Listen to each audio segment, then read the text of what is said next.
So, you've probably got some questions. I'll explain. I'm Adé, an evolutionary biologist and educator, in training for both, and one of the newer faces of the Black AF in STEM collective. Before this summer, pretty much all of my hands-on science work has been in museum collections, handling the remains of long-dead animals.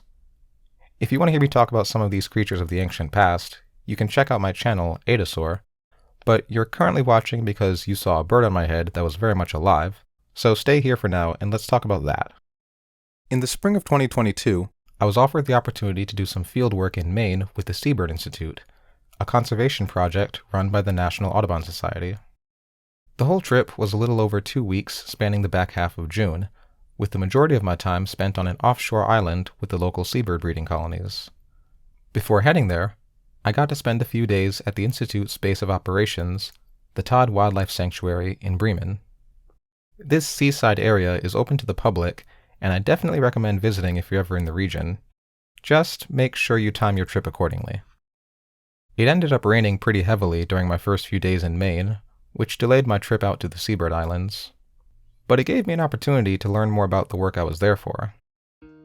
As its catchier original name, Project Puffin, suggests, the project was started as an effort to bring back Atlantic puffins to the islands along the coast of Maine. These colorfully beaked birds can be found throughout the North Atlantic, spending most of their time out at sea and only returning to the coasts of North America and Northern Europe once their springtime breeding season arrives. They used to nest on various islands along Maine's coast in large numbers before being almost entirely wiped out in the late 1800s for their meat and feathers. In 1973, a team of ornithologists led by Steve Kress was able to bring a small group of young, week-old pufflings, yes that's a word, from a population in Newfoundland, Canada. Many birds and other animals tend to raise their young in the same places where they were born, so the scientists hoped that raising these transplanted pufflings in Maine would encourage them to return to the area once they were old enough to breed.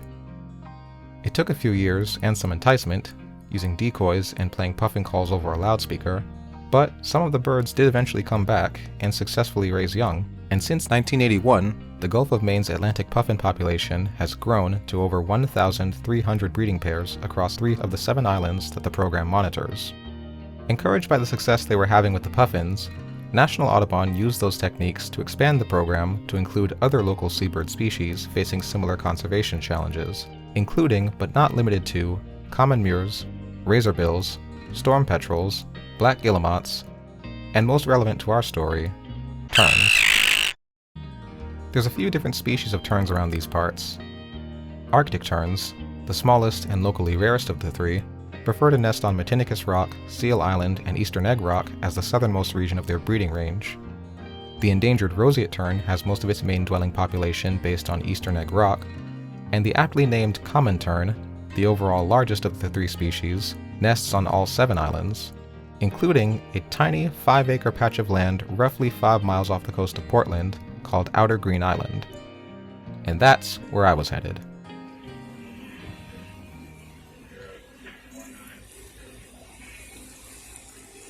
So this is all the stuff we're bringing. Only one of these is actually my stuff, so it's that bag there. The other bag, my backpack, is, well, I'm wearing my backpack. Everything else is food and general gear.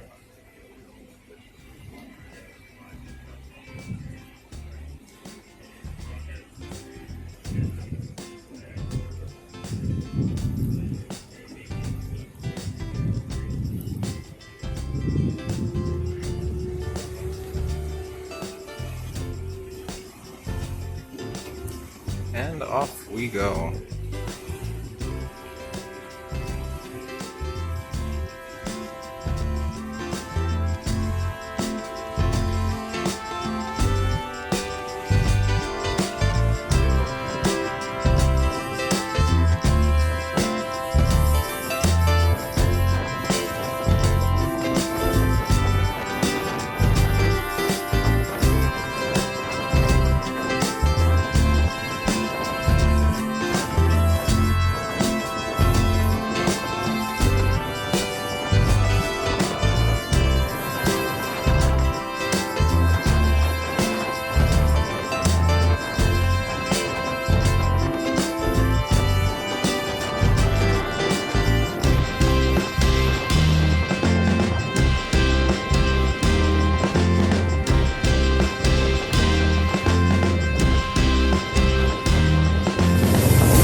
Alright, so landing in sight.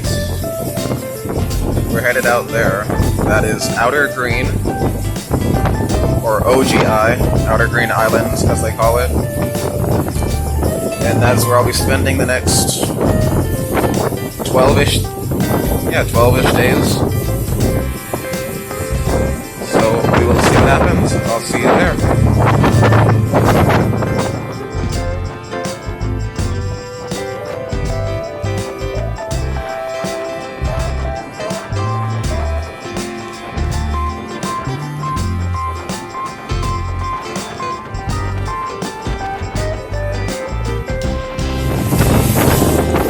Here we are.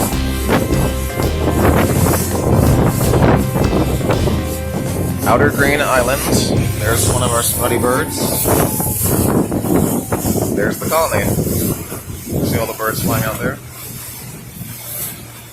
It only took about 20 minutes to get to our destination, but the journey wasn't quite over yet. Outer Green lacks a proper dock or a nice beach, so when these boats make their fortnightly supply runs every 2 weeks, it's up to the researchers on the island to paddle themselves out to pick up the things they need. Alright, so we have officially donned the proper gear. Got these boots I packed. And the all-important wide-brimmed hat. You'll understand why I'm wearing this hat later on. We've taken half the stuff so far. So she's just dropping it off now, and then she'll come back and get me.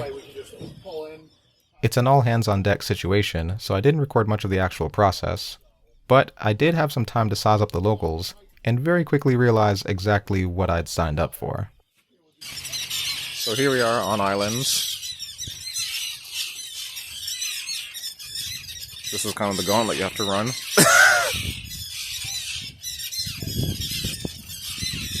So yeah, no guarantee that I'll be holding the camera during this. We just got off the rocks over here.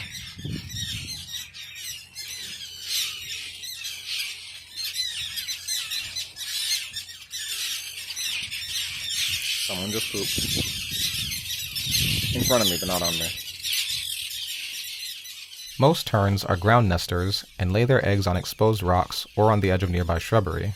These sites' proximity to the sea makes for a short fishing trip, and although there aren't any land-based predators here, it still gives the birds a vantage point to look out for threats flying in from other islands or the mainland. It's not exactly a beachfront paradise, but the rocky cliffs around the edge of Outer Green are prime real estate.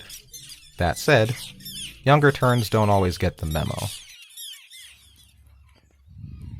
Alright, so this is the campsite. This is like where the main tent area is. Well, not tent area. This is like the office, more or less. Little kitchen area is over here, and the bathroom is on the other side back there. And that's one of the watching stations, I think. So here's the problem. This tern here apparently decided that she was going to put a nest down, or at least lay her egg, right on the ground in front of where she's standing. And the problem with that is that's where my tent is supposed to go. So, we're gonna be very close neighbors. Okay, so she's got her egg right here on the ground, where she's sitting now.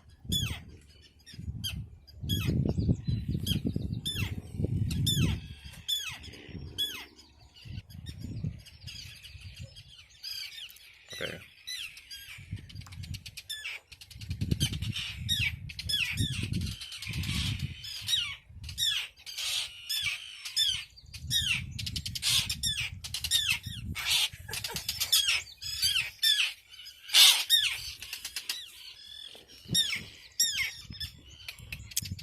And that's the kind of neighbors we have.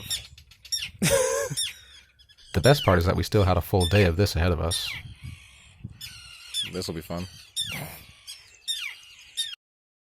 I had arrived during peak hatch, the time of the tern's breeding season when most of the chicks were starting to emerge from their eggs.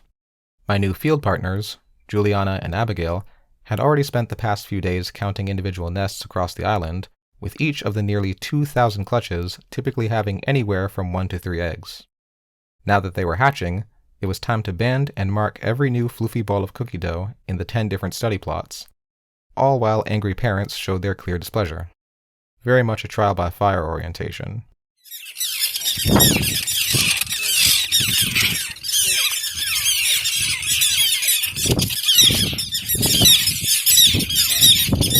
Alright, band number. Yep. 1392. 1392. Dash. What number is this, sorry? 6. Six? It'll be 6A. Alright. So 1392. Dash what? Dash 51641. 51641. Alright. Banding is a critical part of bird research. Each little metal ring has a unique number on it that'll be used to identify the bird for the rest of its life, so it's important to make sure that it fits well and double-check the numbers to ensure proper record keeping. Just for a second, I'll give you back. Fortunately for us, the chicks don't put up much resistance.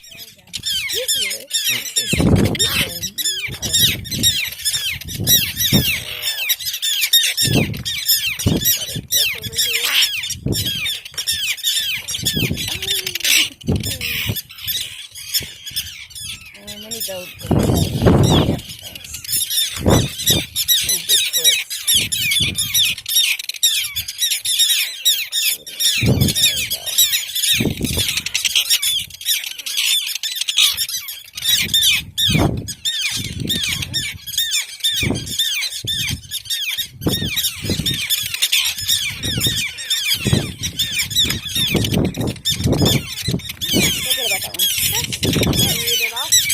Oh yeah. So that's 1392 51641. Okay. That's it. Yeah, and can you I just want to check here. Nest 8 is mint. No, it's a 6. 6 is blue. Dark blue.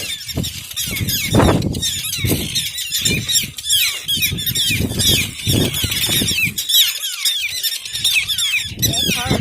What's tick A? What's tick B? I think this one's A though. No? Yeah, I think so. This is like completely dry. That one has like a tiny left, so yeah. It looks a little smaller too, right? Or no? That one? Yeah. Yeah. Do you want to measure? They don't really have a cone. I think it's fine. I think this is a good, fair, yeah. Okay. So A chick gets marked on the head.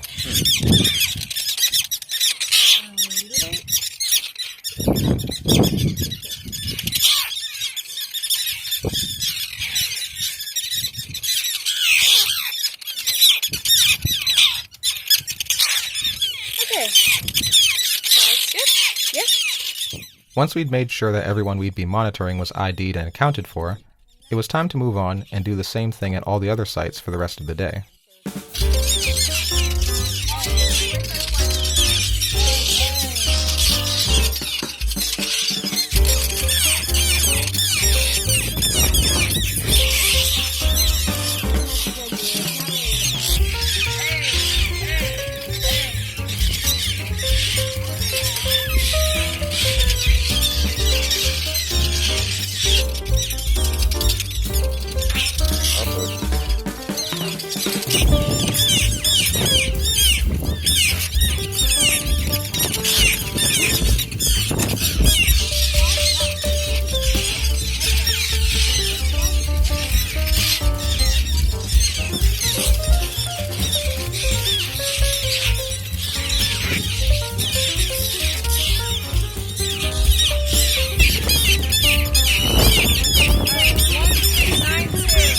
Yep.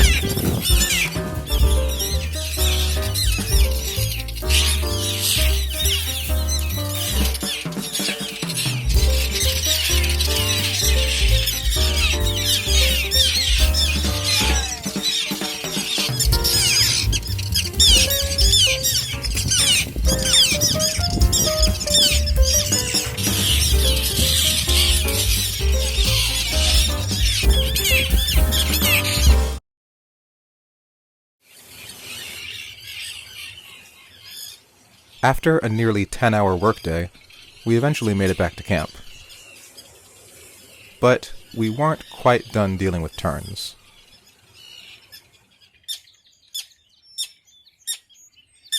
Okay, well, she's not happy because her eggs are right there. I don't know why she laid them there. So we're gonna be roomies for a couple weeks, my guy.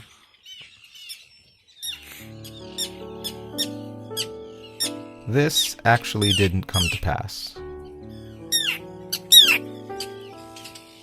In the fading light as we were setting up the tent, the nest accidentally got destroyed.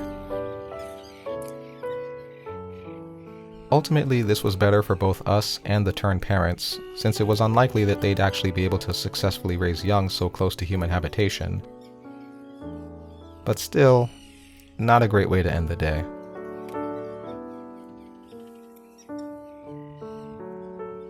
Shortly after I finished recording this clip, the pair abandoned the campsite, and I finished setting up for my first ever camping experience.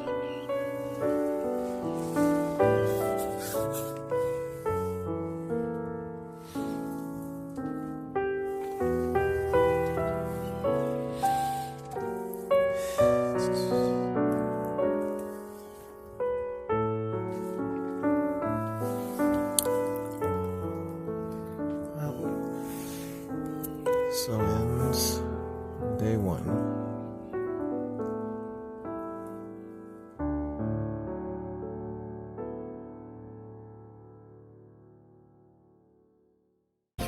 Next time, we go grubbing for guillemots on the south side of Outer Green Island. It's pretty hard to see, actually. Oh my god. Do you need help? Yes. And I head off on my own to do some hardcore bird watching. Maybe I should have turned around. Let me see. Like what you saw and want to get into the field? Paid and volunteer research positions are open now for the coming field season, and the applications close March 15th. To find them, head to the link in our description. Wildlife photographer, science writer, and longtime Project Puffin team member Derek Jackson is offering scholarships, and Black, Latine, and Indigenous applicants are highly encouraged to apply.